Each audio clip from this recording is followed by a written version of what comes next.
Estoy muy motivado por este nuevo periodo de estudio que vamos a tener. Y como yo les decía la semana anterior, cuando hablamos acerca de Primera de Pedro capítulo 2, debemos prepararnos para recibir la palabra. Y la palabra es muy importante porque ella nos transforma a la imagen del Señor Jesucristo. En la palabra encontramos a Cristo. Muy bien. El propósito de las enseñanzas de los días miércoles es que podamos capacitarnos en algunas verdades, doctrinas fundamentales que nos ayudarán a comprender mejor la Sagrada Escritura y también nos capacitarán para poder servir al Señor de mejor manera. Entonces, la idea que los días miércoles sea una especie de capacitación, una enseñanza tipo capacitación, por eso que el mayor tiempo queremos hacerlo en un tiempo prudente, no pasarnos más allá de una hora, a veces una hora y media, pero concentrándonos en el estudio. Quiero comenzar diciendo que hay una gran necesidad en el día de hoy de comprender mejor, de comprender y conocer mejor las Sagradas Escrituras. Para esto quiero leer una historia que aparece en este libro. Tengo este libro aquí maravilloso que lo recomiendo. Se llama El Gran Panorama Divino. Este libro es un libro maravilloso que muestra cómo Dios va realizando su plan en toda la historia del hombre. Algo semejante a eso es lo que vamos a comenzar a ver en el día de hoy. Quiero leer una historia que el autor relata al comienzo de este libro. No se me asuste, el estudio que nosotros estamos dando es basado en la palabra, pero quiero leer esta historia como una ilustración para que comprendamos la necesidad de conocer mejor la Sagrada Escritura. El autor de este libro dice así, él cuenta esta historia. Dice, un inspector de policía fue a visitar una escuela primaria donde se le invitó a dar una clase bíblica. Empezó preguntando, a ver niños, ¿quién derribó las murallas de Jericó? Para referirse a la historia del Antiguo Testamento. Hubo un largo silencio mientras los niños se movían nerviosamente en sus asientos. De repente un muchacho se levantó su mano y dijo, estimado señor, mi nombre es José y no sé quién lo hizo, pero lo aseguro que yo no fui. El policía pensó que su declaración había sido muy descarada, así que reportó el incidente al director del colegio. Después de una pausa, el director contestó, yo conozco a José, es un chico honesto. Si él dice que no derribó las murallas de Jericó, él no lo hizo. El inspector estaba exasperado, pues el director o era cortés o era muy ignorante. Decidió escribir al Departamento de Educación para presentar la queja y recibió esta respuesta de parte del colegio. Apreciable señor, lamentamos lo de la muralla de Jericó y el hecho de que nadie admita haberlo provocado. Si nos envía una valoración del daño, consideraremos con cuánto podemos contribuir en relación al costo. ¿Qué les parece esta historia? Bueno, esta historia lo más probable es que sea ficticia, que no sea verdad, pero nos muestra a través de esta historia un poco chistosa que lamentablemente muchas veces ocurre así, que desconocemos las Sagradas Escrituras. El problema es que muchos hermanos, y a todos nos ha pasado, les es difícil entender la palabra de Dios, porque no comprenden su orden. Lo ven solo como un conjunto de libros y no saben por dónde empezar. Yo creo que eso nos ha pasado a todos, hermanos. Es por eso, mis estimados hermanos, y por eso mi insistencia a que tome con mucha seriedad esta reunión, que he preparado una nueva serie de estudios que se llama la historia, el panorama, perdón, el panorama de la redención. Ahí como ustedes pudieron ver en la imagen que les envié con la invitación a esta reunión, mi propósito es poder compartir con ustedes un panorama de la redención. ¿A qué nos referimos con un panorama de la redención? Nos referimos a un panorama de toda la Escritura, a un panorama que nos va a ayudar a tener un entendimiento completo de toda la historia bíblica para que podamos entender mejor y entender cuál es la verdad principal de la Sagrada Escritura. Ujú. Es por eso que quiero compartirles la siguiente, permítanme un momentito, muy bien. Quiero que por favor presten mucha atención. Voy a compartir ahí, muy bien ahí. Ahí puedo compartir mi pantalla. eh, y quiero que presten mucha atención, mis amados hermanos, porque desde ahora vamos a comenzar esta nueva serie de estudios llamado El Panorama de la Redención. ¿Cuál es el propósito de esta nueva serie de estudios? Que nosotros podamos comprender las escrituras de mejor manera y así poder servir mejor al Señor. Hermanos, necesitamos tener un conocimiento amplio de la Sagrada Escritura. Necesitamos comprender el orden en que fue escrita la palabra de Dios, lo que ella dice y cuál es su tema principal. Yo quiero que me presten atención, y aquí hay una verdad importante. La primera verdad que vamos a aprender esta noche es la siguiente. Esta es la verdad que pueden ver ahí. Si pueden verla conmigo, muy bien. Permítanme un momento, voy a cuadrar un poquito bien la imagen de aquí para no poder... Ok, permítanme un momentito. Ok, muy bien. Vamos a ponerme ahí un poquito más arriba. Yo creo que ya no estorbo a la imagen, ¿ok? Muy bien. Entonces, mis amados hermanos, permítanme solo un momentito para poder verificar que algo esté bien. Permítanme un momento. Ok, muy bien. Excelente. Entonces, aquí viene la verdad principal que nosotros debemos entender. Y esta es la verdad. Las escrituras son una narración histórica con un tema principal.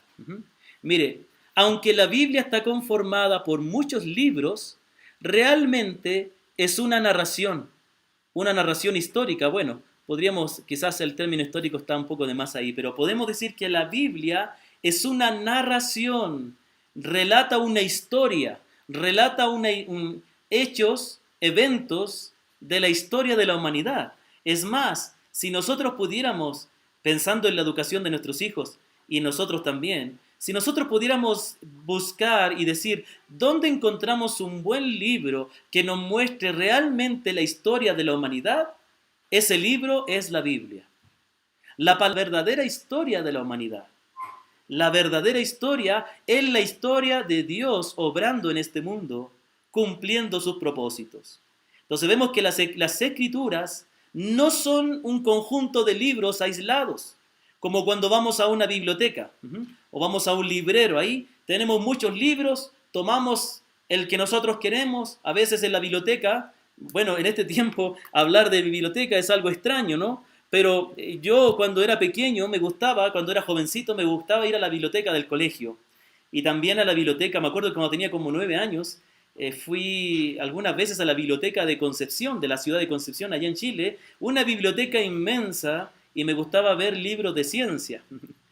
Muy bien. Entonces, cuando uno va a una biblioteca, a veces están todos los conjuntos de libros, miles y miles de libros ahí, y están ordenados por temas, ¿no? Literatura juvenil, literatura latinoamericana, literatura universal, historia, enciclopedias, libros de ciencia, libros de espiritualidad y religión, de manualidades, etc. Bueno, la Biblia no es así. La Biblia no es un conjunto de libros que tienen diferentes temas, sino que aunque es un conjunto de libros, que son 66, todos ellos unidos nos cuentan una sola historia. Presta atención, no muchas historias, aunque hay muchas historias ahí, perdón, aunque hay muchas historias, realmente es una gran historia. Y esa historia trata de un tema principal, de algo central, y es el Señor Jesucristo. Entonces yo quiero que me preste mucha atención, para que nosotros podamos entender la palabra de Dios. Cada vez que nosotros vamos a la palabra, a la Sagrada Escritura, para poder leerla, para poder entenderla, analizarla, nosotros tenemos que entender primeramente que la Biblia trata de una sola historia. Es una gran historia, trata de muchas historias, pero es una gran historia que tiene que ver con la redención de Dios. Es la historia de la redención. Es la historia donde se nos revela al Señor Jesucristo. Yo quiero que preste mucha atención y me acompañe a buscar los siguientes textos de la Escritura. El primer texto es Juan 5:39. Juan 5:39. Es un texto maravilloso. El Señor Jesucristo estaba hablando con los judíos, quienes siempre estaban acosándole con preguntas para encontrar algo de qué acusarle, tal como aprendimos el domingo. Y en una ocasión el Señor les dice la siguiente verdad. Les dice Juan 5:39, escudriñad las Escrituras, porque a vosotros os parece que en ellas tenéis la vida eterna, y ellas son las que dan testimonio de mí. Y después les dice, y vosotros no queréis venir a mí para tener esa vida eterna. Aquí el Señor les dijo claramente que ellos deben escudriñar las Escrituras. Y de hecho ellos escudriñaban la palabra, pero ellos no entendían y no eran capaces de ver que las Escrituras hablaban del Señor Jesucristo. El Señor dijo claramente, ellas son las que dan testimonio de mí. Acá algo interesante, mire. El Señor Jesucristo, y esto voy a repetir esta verdad porque es muy importante, el Señor Jesucristo no vino a la existencia cuando nació de María. Él ya existía porque la palabra dice que Él es el eterno Hijo de Dios. Él es Dios. Entonces, aquí hay algo muy importante, hermanos. Siendo Jesucristo Hijo de Dios, Él es eterno. Siempre existió. De modo que Él no vino a existir recién cuando nació de María. Ahí adquirió una naturaleza humana. Sin embargo, la palabra nos enseña también que al Señor Jesucristo no solamente se nos revela en el Nuevo Testamento, sino que se nos revela desde el Antiguo Testamento. El Señor dijo aquí, son las Escrituras las que dan testimonio de mí. ¿A qué Escritura se refería? Si recién estaba ahí, ni siquiera se había escrito alguno de los evangelios, menos las epístolas. Él se refería a las Escrituras que tenían en ese momento el Antiguo, lo que nosotros conocemos como el Antiguo Testamento. Mis amados hermanos, cuando el Señor dijo que las Escrituras dan testimonio de Él, se refiere al Antiguo Testamento. Lo mismo en los textos que vamos a leer ahora. Lucas capítulo 24, versículo 27. Busque Lucas 24, 27, por favor. Aquí tenemos al Señor Jesucristo hablando con los dos discípulos que confundidos, sin entender por qué Jesús, el que ellos pensaban que era el Mesías, había muerto.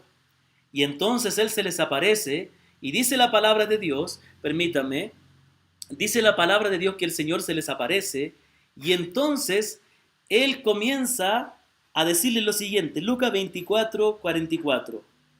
Después de haber comenzado un rato con ellos, les dice, estas son las palabras que os hablé estando aún con vosotros, que era necesario que todo lo que... Lucas 24, versículo 27. Y comenzando desde Moisés y siguiendo por todos los profetas, les declaraba en todas las Escrituras lo que de él decían. Dice el Señor que Él les mostró desde Moisés, pasando por los profetas, todo lo que las Escrituras decían de Él. Aquí el Señor habla de dos partes del Antiguo Testamento, Moisés y los profetas. Como vamos a ver en un texto que sigue, el Antiguo Testamento para los judíos en esa época estaba dividido en tres partes, Moisés, los profetas y los salmos. A Moisés se refiere a los primeros 5 libros de la Biblia, al Pentateuco, a la Torá, la ley. A los profetas se refiere a todas las demás escrituras que tienen que ver con los profetas mayores y menores, incluso las narraciones históricas. Y tenemos a los salmos refiriéndose al libro de los salmos y a los otros libros poéticos también. Entonces le está diciendo aquí, bueno, en este caso él menciona a Moisés y los profetas, es decir, al Pentateuco y al resto de los libros que no son poéticos, que hablaban de él. Y él les mostró, dice que él les mostró cómo en cada uno de esos libros, en toda esa escritura, hablaba de él. Entonces, claramente él está diciendo que todo lo que tenía que ver con él, con su muerte, con su resurrección, con su venida, con su obra redentora, ya estaba escrita en Moisés y en los profetas, en la Torá y en el resto de los libros. Estaba ya escrita. También más adelante el Señor se encuentra con otro discípulo, ahí en Lucas 24, versículo 44. Aquí está el texto que iba a leer hace un rato. Dice así, dice, y les dijo, estas son las palabras que os hablé estando aún con vosotros, que era necesario que se cumpliese todo lo que está escrito de mí, ¿dónde? En la ley de Moisés, en los profetas y en los salmos. Ahí están las tres divisiones que les decía. Y aquí está el Señor hablando con un discípulo y él le dice a él que era necesario que se cumpliera todo lo que en el Antiguo Testamento estaba escrito de él. De modo que aquí vemos algo maravilloso. No necesitamos reforzar mucho la idea de que el Señor Jesucristo está presente en el Nuevo Testamento, porque eso es algo obvio, ¿no? Están los evangelios, están las epístolas, el libro de los Hechos, y todo habla de Él, ¿no es cierto? Pero aquí es donde el Señor dice claramente que el Antiguo Testamento hablaba de Él y lo que decía de Él necesitaba cumplirse, y eso se estaba cumpliendo con su venida. Entonces, también, sigamos adelante, no es solamente las palabras del Señor, que ya es algo sumamente importante. También el apóstol Pablo, por citar algunos textos, el apóstol Pablo, cuando él escribe a Timoteo, también le va a decir esta verdad. Mire lo que dice 2 de Timoteo 3, 14 y 15. 2 de Timoteo 3, 14 y 15. Dice así, pero persiste tú en lo que has aprendido y te persuadiste. Está advirtiéndoles a Timoteo, advirtiéndole que en los últimos tiempos van a haber mucha gente que va a querer apartarse de la verdad. Pero aquí le dice, pero persiste tú en lo que has aprendido y te persuadiste, sabiendo de quién has aprendido. Y aquí le dice a Timoteo, y que desde la niñez has sabido las sagradas escrituras, las cuales te pueden hacer sabio para la salvación que por la fe que es en Cristo Jesús. Entonces, aquí el apóstol Pablo está diciendo a Timoteo claramente que él, el joven Timoteo, y recordemos quién era Timoteo. Timoteo era un joven de madre judía, pero de padre gentil. Entonces, su madre, como dice en otra ocasión el apóstol Pablo, recordándole a Timoteo en otra ocasión, su abuela y su madre le instruyeron en la fe. ¿Pero qué fe? Si ellos eran judíos, le establecieron, le educaron, a pesar de que tenía un padre griego, le educaron en el conocimiento de las Sagradas Escrituras, el Antiguo Testamento, y dice que eso le dio la sabiduría necesaria para la salvación que es por la fe en Cristo Jesús. Bueno, sabemos que después Timoteo llegó a conocer que Jesucristo era el Mesías y se transformó en el ayudante del apóstol Pablo y llegó a ser un gran siervo de Dios y de mucha bendición para la iglesia del Señor. Entonces vemos claramente que obviamente cuando Pablo le escribe esto a Timoteo no estaba completo todo el Nuevo Testamento y dice que Timoteo fue instruido en la Sagrada Escritura. Entonces, ¿qué tenemos aquí? Esta verdad muy importante que no debemos olvidar, mis queridos hermanos. Las Escrituras son una narración histórica con un tema principal, quien es Jesucristo. Yo quiero, por favor, pedirle que usted pueda repetir conmigo, permítame borrar estas líneas que acabo de hacer, y quiero que, por favor, repitamos juntos. Vamos a repetir conmigo. Van a repetir conmigo. A la una, todos aquí también en mi casa también, a las 2 y a las 3. Las Escrituras son una narración histórica con un tema principal, Jesucristo. A ver, una vez más, ahí en su casa. Mire al que está a su lado y dígale, las Escrituras son una narración histórica con un tema principal, Jesucristo. Entonces, ¿qué nos enseña esto? Que en toda la Biblia se nos muestra a Cristo. Justamente estaba hace un rato, en la mañana estaba leyendo un hermoso libro acerca de Charles Spurgeon, escrito por Steve Lawson. Steve Lawson es un predicador bautista muy bueno que ha escrito algunos libros de biografía de grandes siervos del Señor. Y una de las cosas que él escribe de Spurgeon es que Spurgeon en cada uno de sus sermones procuraba presentar a Cristo. Y él decía incluso, un sermón donde no se encuentra Cristo es un sermón que no sirve para nada. Es una nube sin agua. Es un desperdicio.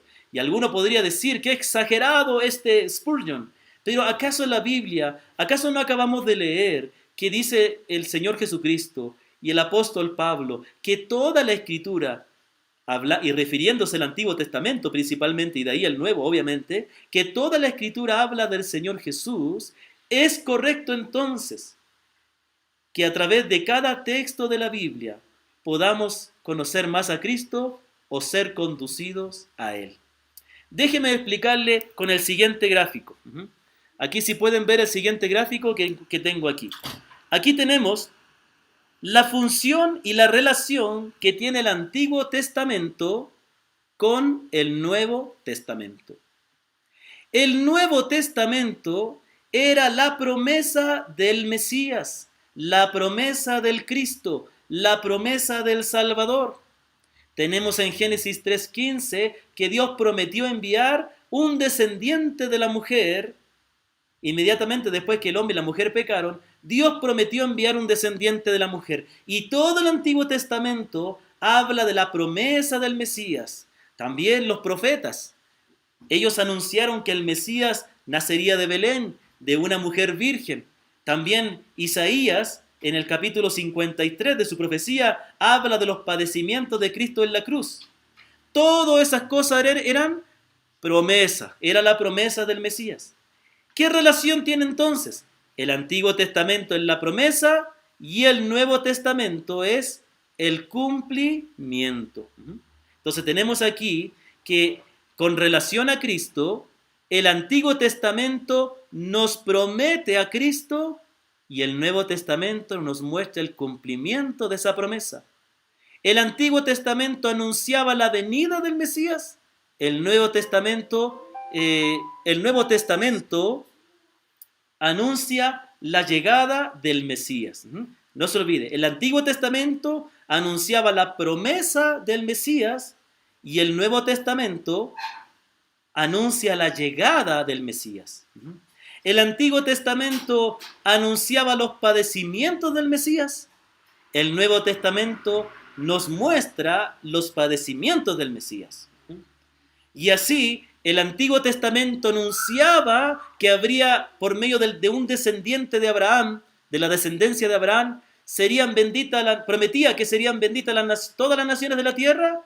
En el Nuevo Testamento, por medio del Evangelio, por medio de Cristo, vemos que son bendecidas, cuando llega el Evangelio a ellas, todas las naciones de la tierra. Entonces, este es el punto principal. Cuando decimos, amados hermanos, cuando decimos que la Biblia solo es una gran historia, cuyo tema principal es Cristo, estamos diciendo que no podemos ir a las Escrituras sin encontrar a Cristo en él. El propósito de cada una de las Escrituras es conducirnos a Cristo. Hermanos, esto es muy necesario entender, porque muchas veces tomamos textos o historias de la Biblia y simplemente sacamos enseñanzas o principios para la vida sin comprender que esas historias se encajan en una historia más grande que es la historia de la redención. Bienvenidos. Tenemos más oyentes aquí presenciales con nosotros. Muy bien. Entonces, muchas veces, por ejemplo, se ha tomado la historia de David y Goliat y se pueden sacar enseñanzas valiosas acerca de la valentía y de la confianza en el Señor. Pero hay que entender algo. La historia de David y Goliat es parte de la historia de la redención. ¿Cómo podemos ver a Cristo en cada una de las historias del Antiguo Testamento? Entonces, aquí viene el punto. Cuando vamos a la Biblia, no vayamos a ella como quien va a un almacén y saca aquello que necesita de cualquier lugar. Vamos a la Biblia entendiendo que es una narración histórica cuyo tema principal es Cristo. Y que toda la Biblia nos muestra y nos va revelando progresivamente la venida de este Mesías y el cumplimiento de lo que Dios había prometido en él. Esa es la gran verdad. La Biblia es una sola historia y ese es nuestro propósito. Avancemos entonces. Entonces, por favor, grábese esta maravillosa verdad, mi estimado hermano y hermana. Muy bien. Entonces, en razón de que tenemos esta gran necesidad de comprender esta gran historia que es la Biblia, primeramente vamos a ver un panorama de la redención. Primeramente, vamos a ver un panorama de la redención. En primer lugar, vamos a estudiar, vamos a analizar el panorama de la redención como una narración, como una narración de eventos en los cuales Dios nos va revelando progresivamente la salvación. Por así decirlo, en el panorama de la redención estaremos viendo la historia de la redención. Cómo la Biblia es una narración, es una historia que nos va mostrando la redención. Y en segundo lugar, después de mucho tiempo, vamos a ver un panorama de cada uno de los libros de la Biblia. No vamos a entrar en un estudio detallado de cada libro, sino vamos a ver de forma general, y escúcheme, cómo cada uno de los libros de la Biblia encaja en la historia de la redención. Tenemos que tener en cuenta algo. Los libros en la Biblia no están ordenados de manera cronológica, están ordenados de manera temática. Por ejemplo, tenemos el Pentateuco, los primeros 5 libros de la Biblia, Génesis, Éxodo, Levítico, Número, Deuteronomio, y eso sí está ordenado cronológicamente. Después viene Josué, Jueces, Ruth, después viene Esther, y después viene Esdras y Nehemías. Quédese ahí con Esdras y Nehemías. Después viene el libro de los Salmos, Proverbios y los libros poéticos. Después vienen los profetas mayores, profetas menores, y después viene de esos profetas menores el último libro de la Biblia, que es Malaquías. Y ¿sabe qué? Esdras y Nehemías cronológicamente deberían estar ahí, en el tiempo de Malaquías. Ya vamos a ver por qué. Entonces, tenemos que entender primeramente el panorama de la redención. Es decir, ver la historia, entender cómo es esta historia bíblica para después ver cómo encaja cada uno de los libros de la Biblia en esa gran historia. Por ejemplo, cuando usted lee ese texto tan lindo que siempre se cita, especialmente cuando hay necesidad económica, ¿no? Dice, si mi pueblo donde he invocado mi nombre se humillare, yo abriré las puertas de los cielos. Bueno, ¿y dónde fue escrito eso? ¿En qué tiempo? ¿En qué etapa o en qué parte de la historia? Entonces es importante tener claro que la Biblia es una historia, es una narración histórica. Y hay que entender que el tema principal siempre es Cristo. Muy bien. Entonces, pensando en eso, vamos a concentrarnos en primer lugar, por algunos miércoles, vamos a concentrarnos en el panorama de la redención, ¿ya? El panorama de la redención. Para esto, entonces, permítame un momentito. Muy bien. Vamos a ver que la historia bíblica podríamos resumirla, toda la historia, desde Génesis hasta Apocalipsis, podríamos resumirla en 14 eventos. 14 eventos principales. Y eso hay que grabarse muy bien. 14 eventos. Yo quiero, hermano, hermana, que usted se grabe ahí. Vamos a repetirlo todos los miércoles por un buen tiempo. Vamos a repetir cada uno de estos. Yo le quiero animar y lanzarle el desafío que luego de este estudio usted me mande un audio recitándome estos 14 eventos. Y se los aprenda, porque eso, déjeme decirle, le va a ayudar a comprender mejor la Escritura. A través de este estudio vamos a entender cómo Cristo está presente en toda la Biblia, cómo Dios va ejecutando su redención y cómo los propósitos del Señor se cumplirán.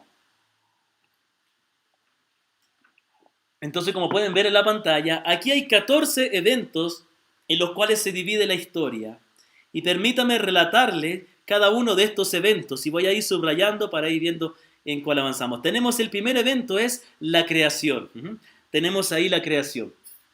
Muy bien, la historia bíblica comienza con Dios creando el cielo y la tierra. En el principio creó Dios los cielos y la tierra. Entonces, La historia bíblica, la narración de la Biblia, comienza diciéndonos que Dios es el creador. Interesante, ¿no? Porque el primer evento que se muestra en la Biblia es la creación de los cielos y la tierra. Y el último evento que se menciona en la Biblia, ¿cuáles son? Cielos nuevos y tierra nueva. Bueno, entonces, el primer gran evento es la creación. Dios creó todo lo que existe con el poder de su palabra y creó al hombre y a la mujer a su imagen y semejanza. Les dio el mandamiento de comer de todos los árboles, menos del árbol del conocimiento del bien y el mal. Y enseguida viene el segundo evento. El segundo evento es la caída. En la caída vemos que el hombre desobedeció este mandamiento de Dios, desobedeció lo que llamamos el pacto de obras. Y el pecado entró al hombre y a todos los descendientes de él, a toda la raza humana, poniéndonos a todos los seres humanos en un estado de pecado y un estado de miseria. Sin embargo, inmediatamente después que el hombre cayó en pecado, Dios promete enviar un Salvador. El tercer evento que tenemos es la promesa. Todos deben prestar atención aquí, porque esto es importante para entender toda la escritura. Entonces, el tercer evento es la promesa. En la promesa vemos que Dios, bueno, antes de esto sucedieron cosas como el diluvio y como la Torre de Babel, pero eso queda en el tiempo de la caída, ¿ya? En la promesa vemos que de toda la humanidad Dios escoge a un hombre llamado Abraham y promete hacer de él una gran nación. Y le dice lo siguiente: en ti serán benditas todas las familias de la tierra. Y también dice en otra parte, todas las naciones de la tierra. Entonces, la promesa es un evento muy importante, porque aquí se nos anticipa que un día Dios iba a salvar a gente de todas las naciones y que el pueblo de Dios iba a estar formado por gente de todas las naciones. Inmediatamente vemos que después de eso, de los descendientes de Abraham, se empezó a formar una nación, que es la nación de Israel. Los descendientes de Abraham, por la providencia de Dios, fueron llevados a Egipto. Y ahí tenemos el cuarto evento, el Éxodo. Siendo llevando por la providencia divina a Egipto para ser preservados del hambre, Dios guarda a su pueblo en Egipto, pero pasado aproximadamente 400 años o 430, si no me equivoco, un nuevo faraón se levantó y comenzó a esclavizar al pueblo. Dios se acordó de que había escogido a este pueblo para sí y envió a Moisés, quien con la ayuda del Señor y con mano poderosa pudo liberar al pueblo de la esclavitud de Egipto, sacándolos de Egipto, abriendo el mar rojo y llevándolos al desierto. Y ahí llegamos entonces al quinto evento. El quinto evento es la entrega de la ley. Es un evento importante porque marca un cambio. Cada uno de estos eventos marca un cambio en la historia. Entonces, en la entrega de la ley vemos que Dios a su pueblo que ya había redimido, que ya había rescatado, les da su ley para que ellos aprendan a adorarle y a vivir para él. Les da los 10 mandamientos, pero también les da ciertas leyes cívicas y ceremoniales y otras leyes morales para que ellos puedan conducirse de una manera que honrara al Señor. Entonces, ellos vagan por el desierto 40 años hasta que llegan a la tierra prometida. Y ahí llegamos al sexto evento, y el sexto evento es la conquista. ¿Qué es la conquista? La conquista es cuando el pueblo finalmente toma posesión de la tierra que Dios les había prometido. Por medio de Josué, sucesor de Moisés, llegan a tomar posesión y se reparten la tierra y disfrutan de un tiempo maravilloso donde Dios está guardándoles. Ahí también se levantan los jueces, un tiempo un poco oscuro donde no había orden. Y enseguida encontramos el séptimo evento. El séptimo evento es el establecimiento del reino. Los israelitas pidieron a Dios que le diera un rey como las demás naciones. Esto molestó a Dios porque Dios era su rey y les dio un rey conforme al corazón del pueblo, a Saúl, quien realmente fue un mal rey. Pero Dios tuvo misericordia y les dio un buen rey, un rey conforme al corazón de él. Ese rey fue David. El rey David tiene el deseo de construir el templo a Dios, Pero Dios no se lo permite. Sin embargo, su hijo Salomón, quien fue su sucesor, construyó este templo para adorar a Dios. Inmediatamente después de Salomón viene el octavo evento, el número 8, que es el reino dividido. Después de Salomón, el reino se dividió en dos partes. El reino del norte, que es el reino de Israel, y el reino del sur, que es el reino de Judá. Cada uno de los reinos tuvo diferentes reyes, algunos buenos, pero la mayoría malos. Estos reyes, muchos de ellos perversos, condujeron al pueblo a la idolatría y a apartarse de los mandamientos de Dios.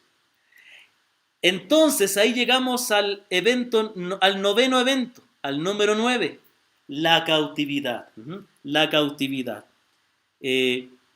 En la cautividad, por causa del pecado del pueblo, y de apartarse de los mandamientos de Dios, de olvidarse del Dios que les redimió y entregarse a la idolatría, Dios castiga a su pueblo, primeramente al reino del norte, y les juzga y les envía un juicio a través de los asirios que los conquistaron aproximadamente en el año 722 a.C.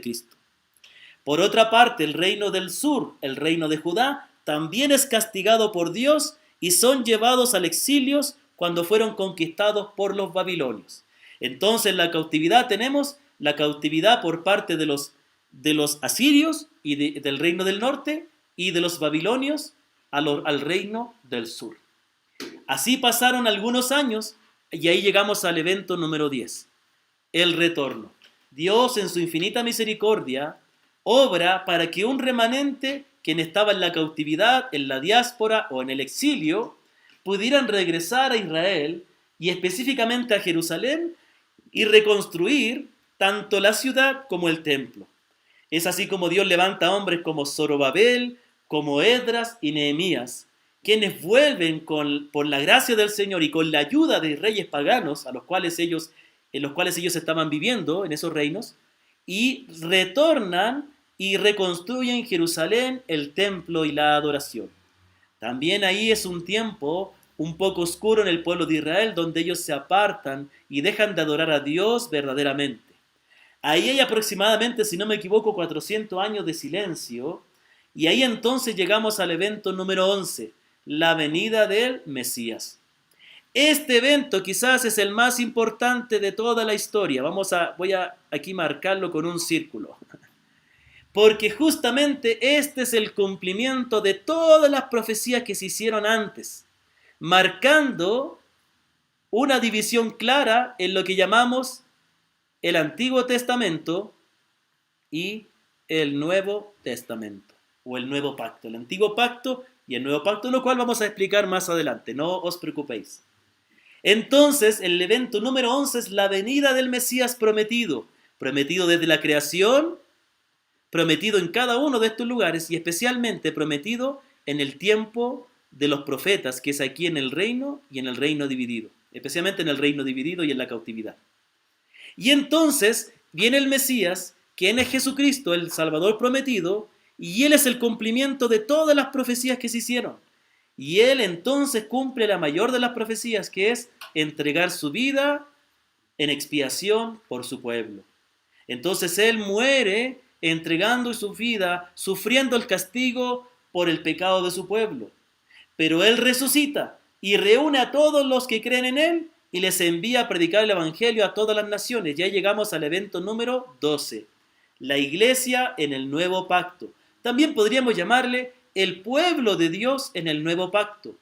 Y aquí se da cumplimiento entonces a la promesa hecha a Abraham. Permíteme hacer aquí como hacen los maestros cuando hacen las evaluaciones. Y aquí voy a trazar una línea entre el evento número 3. Permítame, voy a hacer una línea un poquito más decente. Aquí tenemos el evento número 3 relacionado con el número 12. ¿Qué tiene que ver la iglesia con la promesa hecha a Abraham? Resulta que cuando Dios le prometió a Abraham formar de él una gran nación, le dijo que por medio de él serían benditas todas las naciones de la tierra. Parte de ese cumplimiento, parte de esa promesa se cumplió en la nación de Israel, pero el verdadero cumplimiento era la iglesia.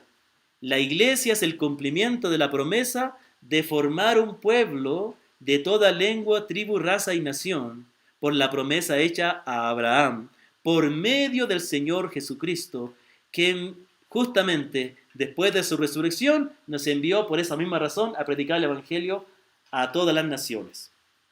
Entonces, este es el momento, y voy a marcarlo aquí, permítanme poner aquí un marcador en el número 12, porque este es el tiempo que estamos viviendo ahora. Este es el momento que estamos viviendo ahora.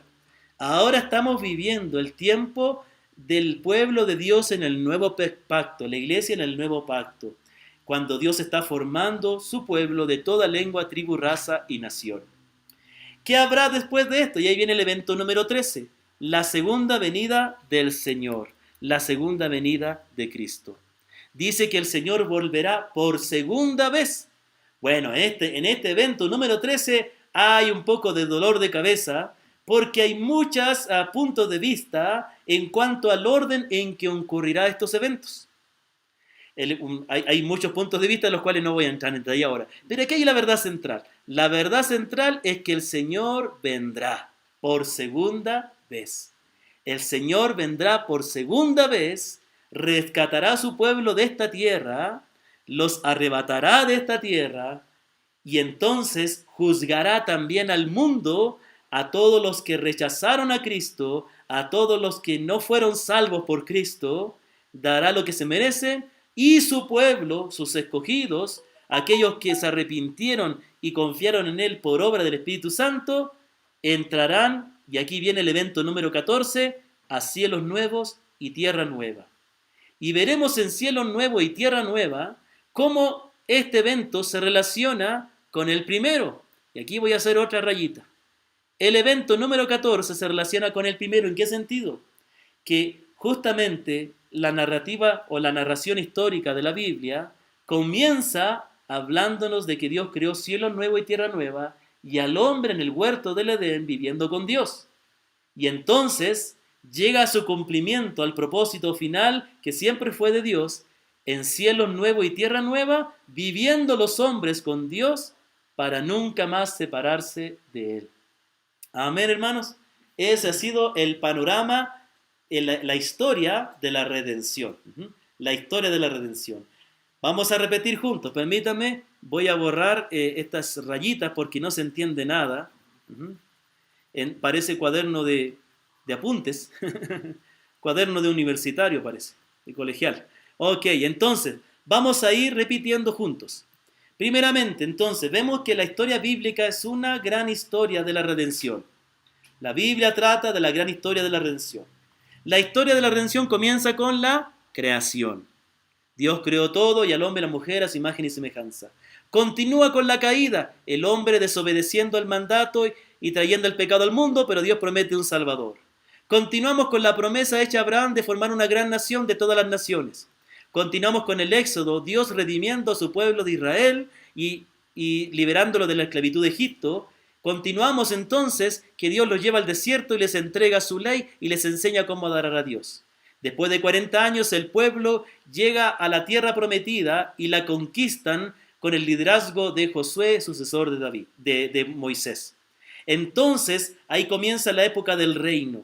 Dios les da reyes a su pueblo, algunos buenos y la mayoría perversos. Pero no, primeramente el rey David, que fue el gran rey, el rey Saúl, el rey David, el rey Salomón, y entonces el reino se divide en el reino del norte, el reino del sur. Ahí está lleno de reyes perversos que hacen al pueblo irse a la idolatría. Entonces viene la cautividad. El reino del norte, Israel, es llevado cautivo por los asirios y el reino del sur, Judá, es llevado cautivo por los babilonios. Después de algunos años viene el retorno. Dios hace que retornen un grupo de israelitas a reconstruir la ciudad y el templo. Pasado muchos años, aproximadamente 400, viene el Mesías, cumpliendo todas las promesas hechas en el Antiguo Testamento. Después de su muerte y resurrección por nuestros pecados, Él envía a los discípulos a predicar a todas las naciones, formando el gran pueblo de Dios, la iglesia en el nuevo pacto. Este tiempo culminará con la segunda venida del Señor para rescatar a su iglesia, para juzgar al mundo, y termina con los cielos nuevos y tierra nueva, donde mora la justicia. Muy bien, vamos a concluir, amados hermanos, eh, recordándoles, recordándoles que aquí vemos algo maravilloso. Podríamos decir en todo esto, recordemos, la Biblia es una gran historia cuyo tema principal es Cristo. Y esta historia de la redención se muestra en toda la Escritura, se va mostrando en los hechos, en la historia, en la narrativa que la Biblia nos va presentando. ¿Qué podemos decir en todo este panorama? Quiero animarle a que usted pueda memorizar este panorama y si usted desea, yo puedo enviarle este panorama para que usted pueda descargarlo y repetir y recordar y compartirlo con otros.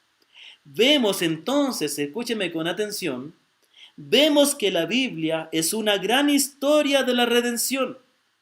Esto nos muestra que el soberano Dios tiene un plan maravilloso que se cumplirá y que en cada evento de la historia Él ha estado obrando para cumplir lo que antes había establecido y que al fin su Hijo será exaltado por un solo pueblo, al cual ha redimido de todas las naciones y todos los tiempos.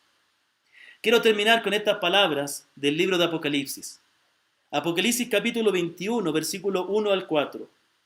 Vi un cielo nuevo y una tierra nueva, porque el primer cielo y la primera tierra pasaron, y el mar ya no existía más. Y yo, Juan, vi la santa ciudad, la nueva Jerusalén, descender del cielo de Dios, dispuesta como una esposa ataviada para su marido. Y oí una gran voz del cielo que decía: He aquí el tabernáculo de Dios con los hombres, y Él morará con ellos, y ellos serán su pueblo, y Dios mismo estará con ellos como su Dios. Enjugará a Dios toda lágrima de los ojos de ellos, y ya no habrá muerte, ni habrá más llanto, ni clamor, ni dolor, porque las primeras cosas pasaron. Bendito sea el Señor. Vemos entonces esta gran verdad maravillosa, que Cristo es el centro de la Escritura, que Dios va mostrando su redención, estableciendo y cumpliendo sus propósitos. Pero la pregunta que quiero hacerte esta noche es: ¿estás tú dentro de los propósitos de Dios? Veremos que antes del último evento, que es cielo nuevo y tierra nueva, vendrá la segunda venida. En la segunda venida, el Señor juzgará a los hombres, y todos aquellos que no se hayan arrepentido y no hayan reconocido a Cristo como el Señor, confiando en Él y mostrando que verdaderamente creen en Él, viviendo una vida entregada a Él, dando frutos verdaderos, serán arrojados al fuego eterno, a vivir una eternidad separado de la gracia y la misericordia de Cristo. ¿Dónde estarás tú? ¿Estarás en el infierno o estarás en cielo nuevo y tierra nueva? Dios tiene un plan maravilloso y lo ha revelado desde el comienzo de la creación. Y ahora estamos en el tiempo donde Dios está llamando a todas las personas, de todo pueblo, lengua, tribu, raza y nación, a que reconozcan a Jesucristo como el Mesías, el Señor, el Salvador. Por favor, te quiero rogar que te arrepientas y reconozcas a Cristo y tú seas parte de esta gran redención que Dios está obrando.